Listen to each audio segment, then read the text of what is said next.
सहनाववतु सहनौ भुनक्तु सह वीर्यं करवावहै तेजस्विनावधीतमस्तु मा विद्विषावहै। ओम शांति शांति शांति। भर्तृहरि वैराग्य शतक जो हमारे जीवन में विवेक वैराग्य का प्रकाश करता है, ऐसा यह ग्रंथ जिससे एक दृष्टि हमको प्राप्त होती है कि संसार में हमारा जीवन कैसा होना चाहिए।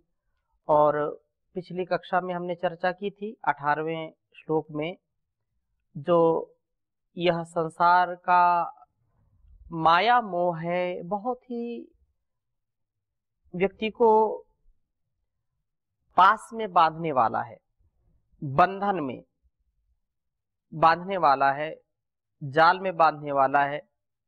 जानबूझ करके व्यक्ति उसमें फंस जाते हैं।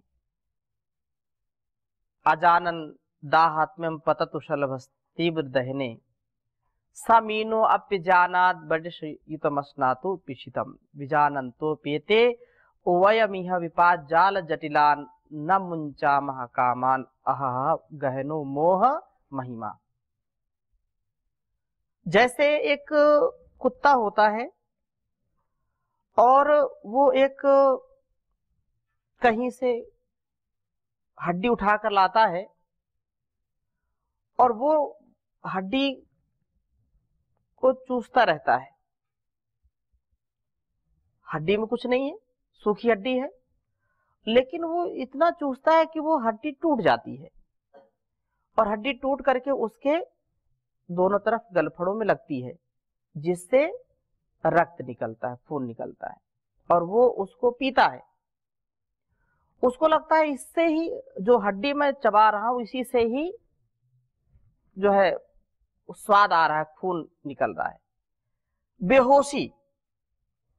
ऐसे इस संसार में जो हम भोग विलास है, वो जो मीठा जहर है, वो हमारे लिए क्या है? मीठा जहर। उसको व्यक्ति जो भोगी है उसी में वो इतना फंस जाता है कि उसी में उसको लगता है कि ये तो सुख है, जबकि वो विष मिला दुख होता है, वो मृत्यु ही होती है।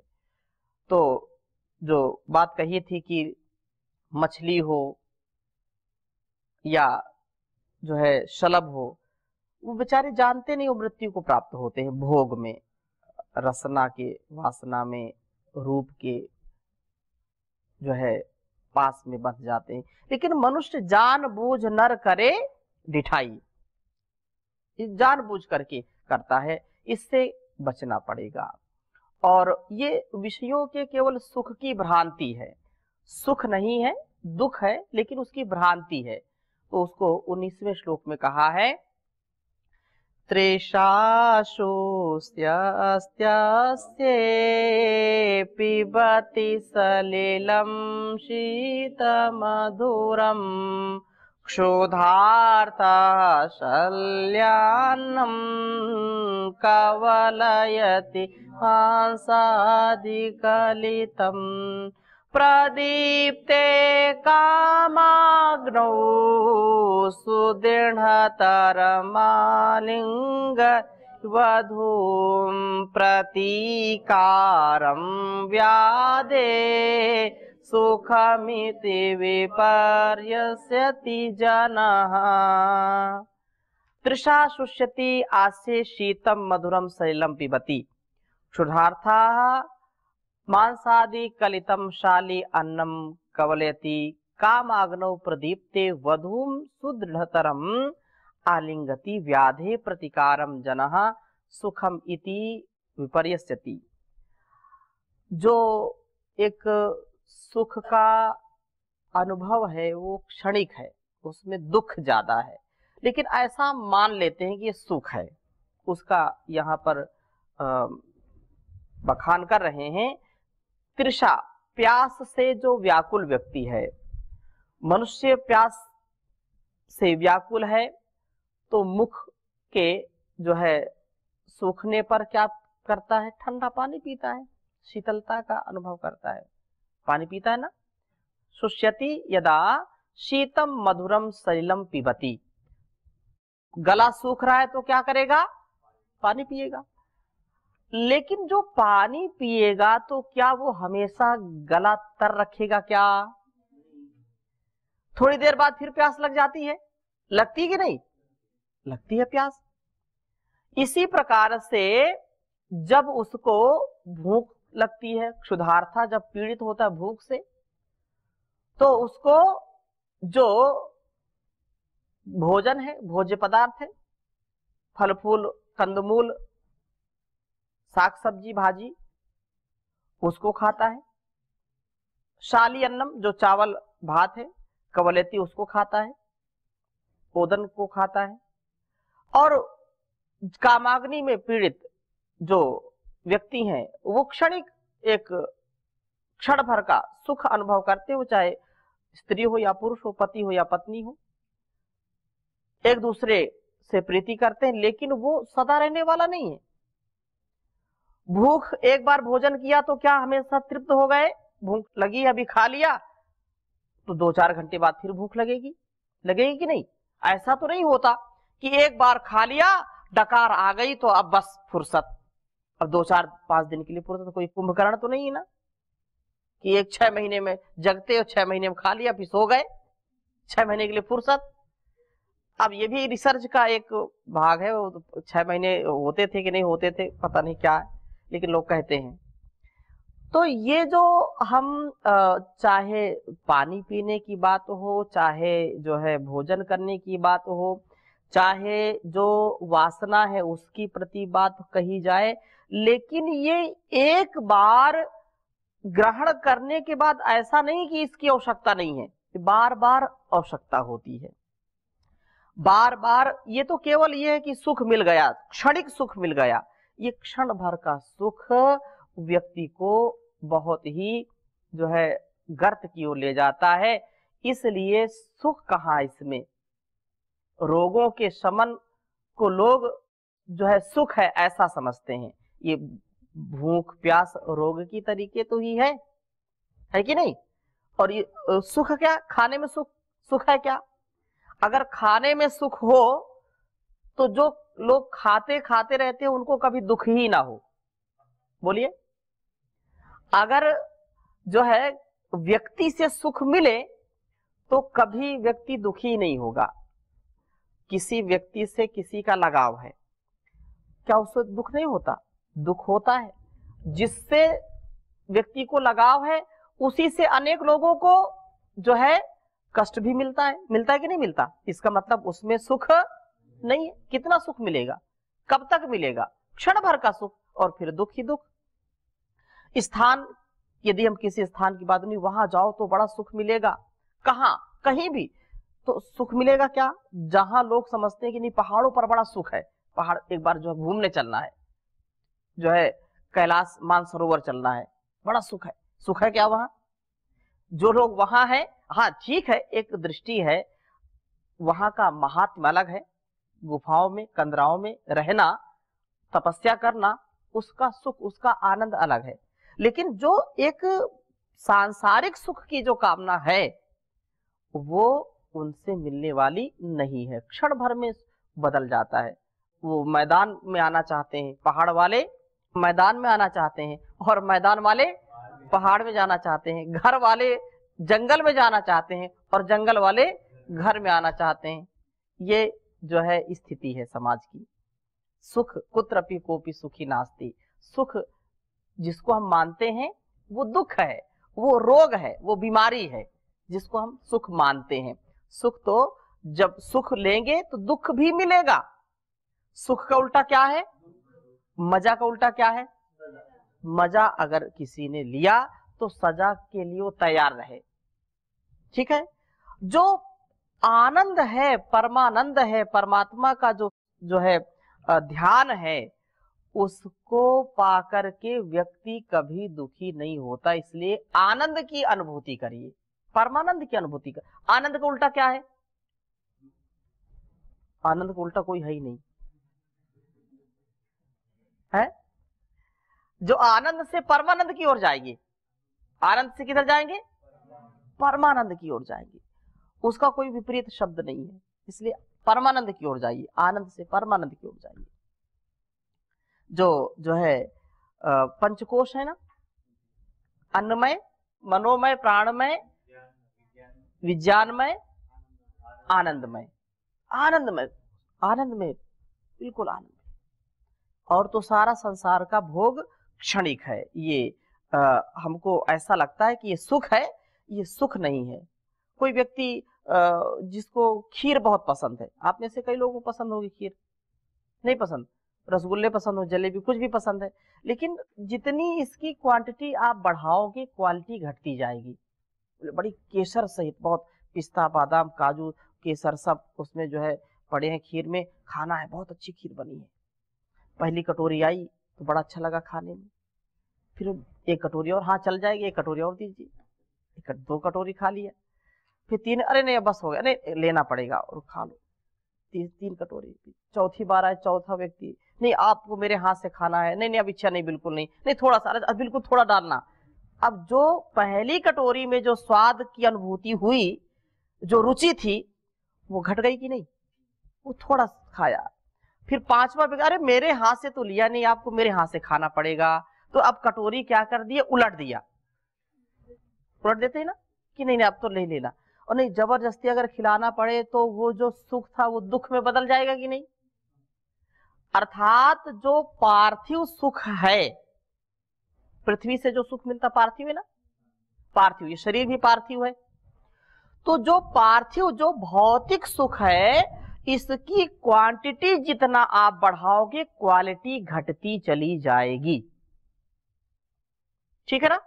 कैसा? कोई भी, ये तो रसना की बात कही, कितना वो जो स्वाद अच्छा लगता था जीभ में वो चला गया, अब वो अगर ज्यादा खिलाओगे तो दोबारा फिर खाएगा नहीं, छोड़ ही देगा उसको। ये संसार की स्थिति है। लेकिन जो पारमार्थिक, जो आध्यात्मिक सुख है, आध्यात्मिक जो आनंद है, उसकी क्वांटिटी जितना बढ़ाएंगे क्वालिटी बढ़ती चली जाएगी। जब आनंद की अनुभूति करेंगे, ओंकार का जप करेंगे, ईश्वर का ध्यान करेंगे, यम नियम आसन प्राणायाम प्रत्याहार धारणा ध्यान समाधि का अभ्यास करेंगे, तो जितना जितना इसको आप बढ़ाएंगे उतना उतना आनंद इसका बढ़ता चला जाएगा।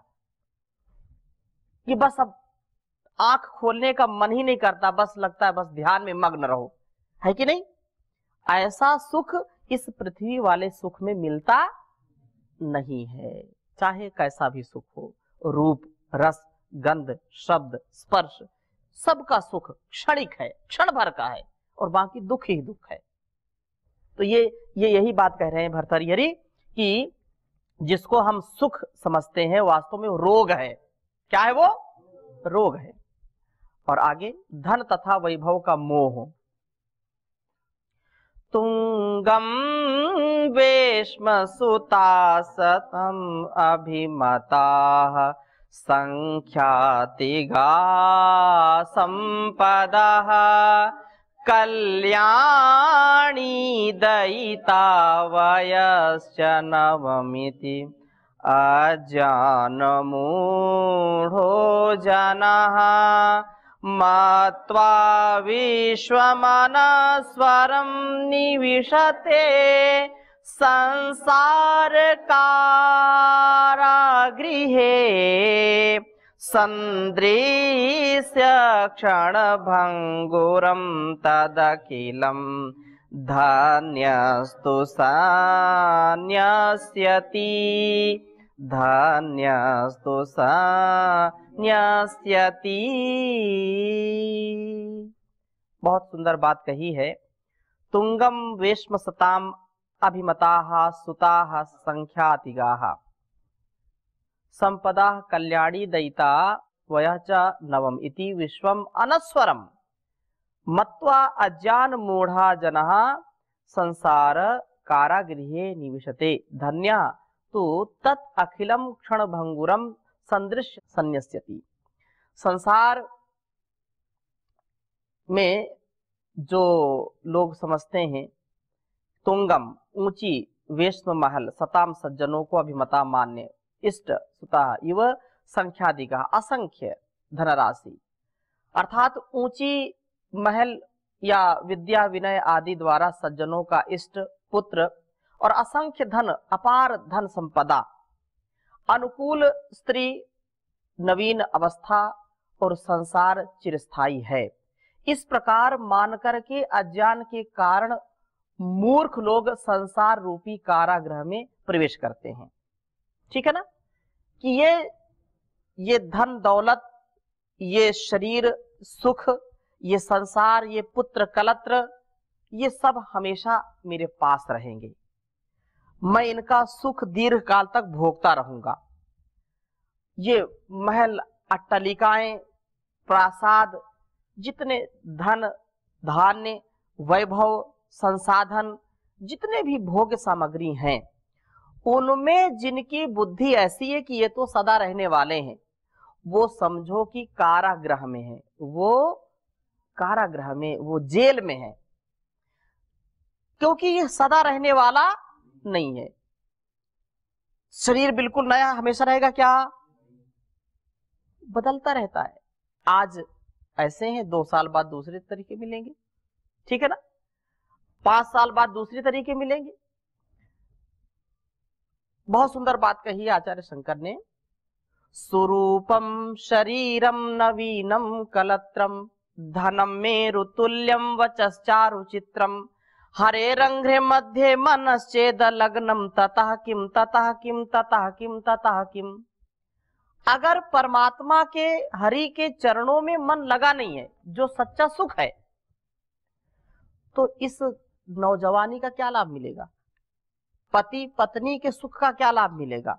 धन धान्य कितना हो वो तो एक दिन छूट जाएगा। धन भी व्यक्ति को निधन में परिवर्तित कर देता है। धन कितना है लेकिन एक दिन व्यक्ति का क्या होता है? निधन।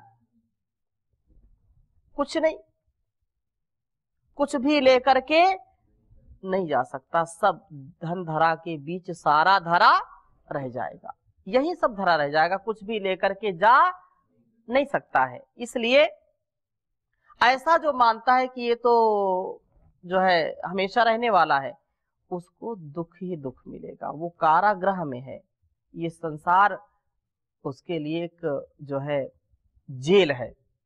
क्या है वो? जेल।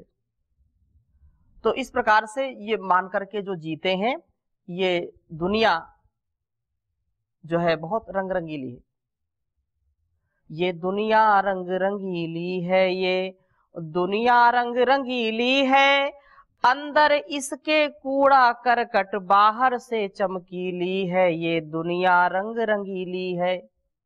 अंदर सब मामला गड़बड़, लेकिन बाहर से चमकीली है, बाहर चमकीली है, भड़कीली है, अंदर सब कूड़ा कचरा। तो ये जो है ना, एक मंत्र पढ़ते हैं आप, ईशोपनिषद पढ़ा है, उसमें हिरण्य मयन पात्रेण सत्यस्य पिहितम मुखम तत्वम पूषण अपावृणु सत्य धर्माय दृष्टे। ये सारा संसार जो है ना, एक सोने के ढक्कन जैसे बंधा हुआ है, उस पर ढका हुआ है, ये अमृत अंदर है उसके, लेकिन ये जो चकाचौंध है ना, ये व्यक्ति को भटका देती है, व्यक्ति को अपने पथ से दूसरी ओर ले जाती है, तो उस सही पथ में जा नहीं पाता। और आगे क्या कहा है कि ये संसार कारागृह है उनके लिए जो इसको ही समझते हैं कि बहुत अच्छा है, ये हमारा पूरा जीवन इसमें अच्छी प्रकार से व्यतीत तो होता है, ये सब जो है धन धान्य और ये सब जान हमारे लिए है और हम हमेशा रहेंगे, चिरस्थायी है ये, जबकि ये रहता नहीं है, ये 2 दिन की जिंदगानी है। मनुष्य जन्म अनमोल रे, इसे माटी में ना रोल रे, अब तो मिला है फिर न मिलेगा, कभी नहीं कभी नहीं कभी नहीं। तू सत्संग में आया कर, गीत प्रभु के गाया कर, सुबह शाम हो प्यारे बंदे, मन मंदिर में झाड़ू लगाया कर, कुछ नहीं लगता मोल रे, इस माटी में ना रोल रे, अब तो मिला है फिर न मिलेगा, कभी नहीं कभी नहीं कभी नहीं।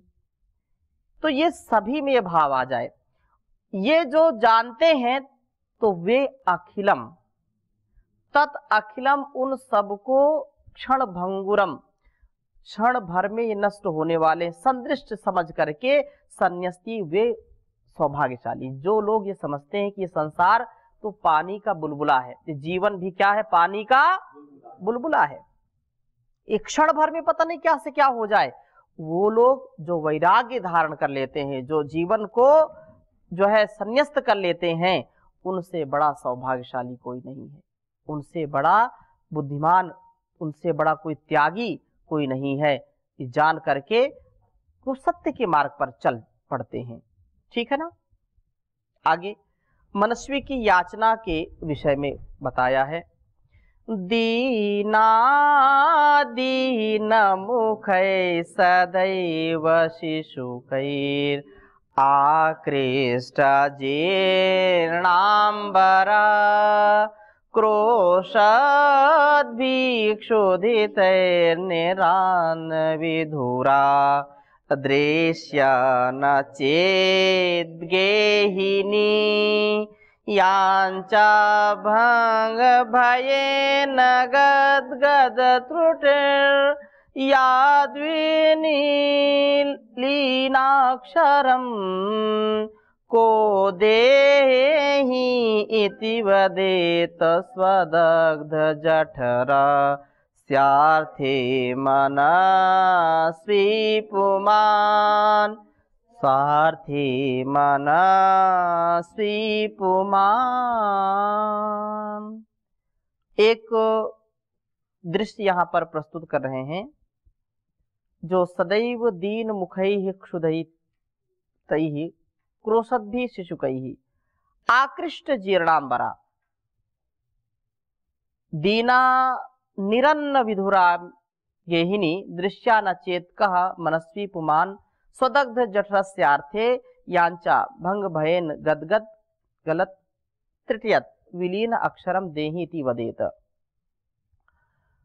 जो सदैव हमेशा ही दीन मुखई, मुख को लटकाए हुए, क्षुधितई ही भूखे और क्रोशद भी विलकते हुए शिशुकई बच्चों द्वारा अपने माता का जीर्णम्बरा फटे वस्त्र वाली जो उसकी माँ है उसको जो है पकड़ करके खींचते हुए, दीना दीन निरन्न विधुरा अन्न के बिना जो व्याकुल गेहिनी जो गृहिणी है, ऐसे दृश्य को न चेत यदि देखना ना पड़े तो कह कौन मनस्वी बुद्धिमान मनुष्य अपने दग्ध जठरास्यार्थे जो जले पेट के भरने के लिए याचा भंग भयन याचना के अस्वीकृति के भय से गदगद गले से मतलब भरे हुए गले से टूटते हुए विलीन भीतर बैठ जाने वाले अक्षरम शब्दों से देही मुझे दो ऐसा कहेगा। कहने का आशय क्या है कि ये जो लोग कहते हैं ना पापी पेट का सवाल है, क्या है पापी पेट के लिए लोग कहां कहां जाते हैं अपने बच्चों की परवरिश के लिए, अन्न धन कमाने के लिए लोग 7 समंदर पार भी जाते हैं कि घर में खान पान की कमी ना हो, अन्न धन धान्य की कमी ना हो। और ये कोई भी व्यक्ति भिक्षा क्यों मांगेगा अगर उसके घर की परेशानी में ऐसी स्थिति है, बच्चे भूखे मर रहे हैं, तो मजबूरी उसको मांगना पड़ेगा क्योंकि वो उसको देख नहीं सकता घर की जो स्थिति है। तो वो जो एक यांचा है, जो भिक्षा मांगना है, भिक्षा कोई सरलता से मांगता है क्या किसी को? अब हाँ ये बात अलग है कि आज की जो स्थिति बड़ी गंभीर है, लोग भिक्षा मांग करके बेच के आते हैं और शाम को दारू पीते हैं, ठीक है ना। भिक्षा को ही अपनी जो है अपना व्यापार बना लिया, दिन में भिखारी का भेष बनाएंगे और रात में जो है करोड़ों की गाड़ी से चलते हैं, हैं आईफोन का प्रयोग करते हैं, हैं। तो ये तो एक व्यापार। लेकिन पहले की जो स्थिति थी जो एक जितना आवश्यक था उतनी भिक्षा मांगना, और वो भी मजबूरी में कि कैसे पेट पालेंगे, तो इस दृष्टि से मांगना। तो कौन बुद्धिमान पुरुष अपने जले पेट के लिए याचना की अस्वीकृति, मतलब दुत्कार भी देते हैं, नहीं नहीं चलो जाओ, आगे जाओ, परे हटो, दूसरे घर जाओ, दूसरा घर देखो, ऐसा फिर भी वो व्यक्ति भीख मांगता है, भिक्षा मांगता है। क्यों? उसका अपना घर चलाना है, परिवार चलाना है। लेकिन ये सम्मानजनक नहीं है फिर भी घर की परिस्थिति को देख करके, कि जो है एक बात बहुत सुंदर कही है कि वो लोग जो देने वाले हैं, अगर वो नहीं देते हैं, दान दे सकते हैं, धनवान हैं, अन्न दे सकते हैं, अन्नवान हैं, अन्न धन धन से परिपूर्ण है, लेकिन नहीं देते तो वो पापी हैं। और याद रखना, जो समर्थ होते हुए भिक्षा मांगते हैं वो उससे भी पापी हैं। क्या कहा कि करतल कर न करो, कर पर कर करो, कर पर कर करो, करतल कर न करो, जादिन करतल कर करो, वादिन मरण करो। क्या कहा? जादिन करतल कर करो, वादिन मरण करो। कर पर कर करो मतलब जो भीख मांगने वाला उसका हाथ क्या हो? नीचे, उसके कर क्या है? नीचे, देने वाले का ऊपर। तो कर पर कर करो, आप देने वाले बनो, कर तल कर न करो, नीचे भीख मांगने वाले मत बनो। और जिस दिन तुम भीख मांगते हो ना, करतल कर करो, वादिन मरो, तुमको मर जाना, ठीक है। अर्थात इससे सीख मिलती है, शिक्षा मिलती है कि हमको पुरुषार्थ करना चाहिए, हमारा सामर्थ्य ऐसा हो कि हम दीन दुखियों की पीड़ा हर सकें, उनका सामर्थ्य हम बन सकें, ऐसा। ठीक है, तो आगे और चर्चा करेंगे, अभी यहीं पर विराम लेते हैं। ओम शांति शांति शांति।